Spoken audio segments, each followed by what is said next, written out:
anyone else feel like January has just been like really busy so far? I feel like it has. And listen, I get home from work and I do not want to think about making dinner. So you know who's thinking about dinner for us? Food expert Shauna Thomas is here with 3 really easy meals for you. I feel like everything is in one pot, one pan, less dishes, less fuss, and so much flavor. So much flavor. Okay. And so the reason I love these one pot wonders is because they actually are made in one pot or one pan. You know when you get those recipes and it's like, this is just one pot, but you have to cook the meat first over here and then add it here and have to do this over here. No, we don't thank like you. that. No, thank you. I don't have time for that. So first we have this chicken and rice all in one pan. So you have one big baking dish. You add in a cup and a half of rice. Raw rice. Frozen peas, some seasoning, and then you add the chicken on top. I like to brush it with a little bit of barbecue sauce or like a spicy sauce, something like that.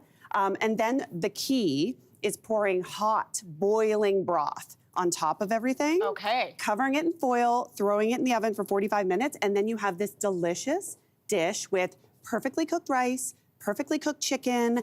Everything is wonderful. Now, the key here is to use thighs, chicken thighs, skin on, bone in. And then that's how we're keeping moisture. Moisture and flavor. Okay, amazing. Can I try this? Absolutely. So let me get you one big spoonful here. Oh my gosh. It is so good. This looks so good. Can you do something like this, like early in the morning before you head out to work and then leave it wrapped in the fridge and then when you get home, just stick it in?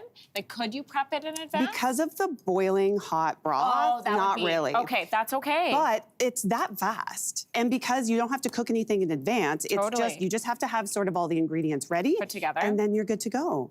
So good, juicy chicken. And whatever seasoning you use is up to you. So I like sort of those seasonings that have all the different flavors in them, like a garlic or a Italian or whatever you like. Or you can just use salt and pepper too in the rice, whatever you like. Amazing. Super easy. So for someone who loves fish, you also have an option for us, which I think is really great because fish can be tricky. It is. And a lot of people think you have to do it kind of last minute and you have to accompany it with all of these different things. So this is my big reveal. So I love this dish because once again, it truly is all in one pan. So this is my whitefish and couscous. Ooh, look at how pretty that looks. Isn't it? So what's really cool about this is I like the color of the peppers and the green beans. So you put that in first and the fish. Roast it all in the oven for about 15, 20 minutes at 400. Oh, super easy. And then when it comes out of the oven, you put all the couscous, just pour it all around the fish. Again, kind of a boiling hot broth. Cover it with foil, leave it for about 10 minutes, and then you have this. That's so cool that the couscous like cooks itself. Yeah, I know. Amazing. So that's what I love about couscous too. It's really quick and easy. You don't have to like boil it and it doesn't take a long time.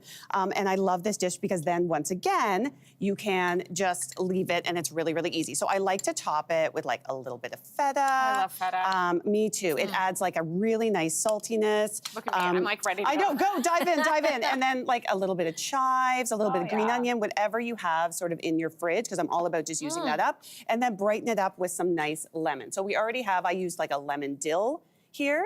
That's really good. But isn't that fantastic? So if you like fish, and you can use any white fish here, and so you can even use like frozen, let it thaw, take that out in the morning. But you can use, you know, cod, halibut, haddock, whatever, tilapia. It's all going to work.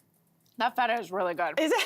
I know. Feta makes everything better. It's cheese. I agree. Cheese makes everything better. I fully agree. But it's a nice light dish too. So it's one of those dishes that it's really quick to make, really easy, but it's not going to weigh you down and it's going to give you all the energy that you need sort of to make it through the rest of your night. Shauna, we're about to enter into, I think, what is the coldest air of the season because we have a polar outbreak coming for next week. So I'm thinking stew. I'm thinking hot things that are really good. Totally. Kind of that soul-filling food. You know Hearty, I mean? right? You want that heartiness, absolutely. Now this is exactly that. So I call this my vegan winter stew. So this is for everybody that doesn't really, you know, eat meat or want to eat meat. Maybe you're doing meatless Mondays, who knows?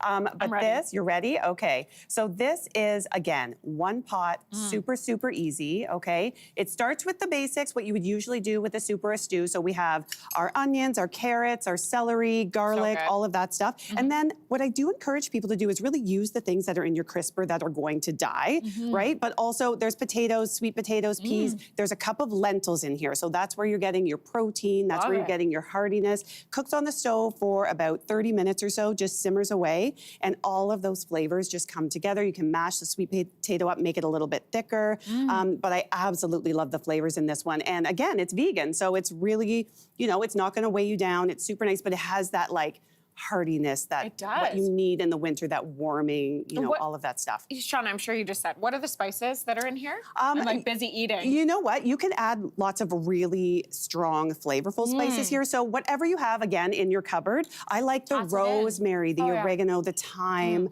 but I love the onion and garlic too. So good. Okay, so the recipes are all on the QR code for you. You want to scan these. These are so good, Sean, and they're so easy. Thank you. You're welcome. My pleasure. We'll be right back.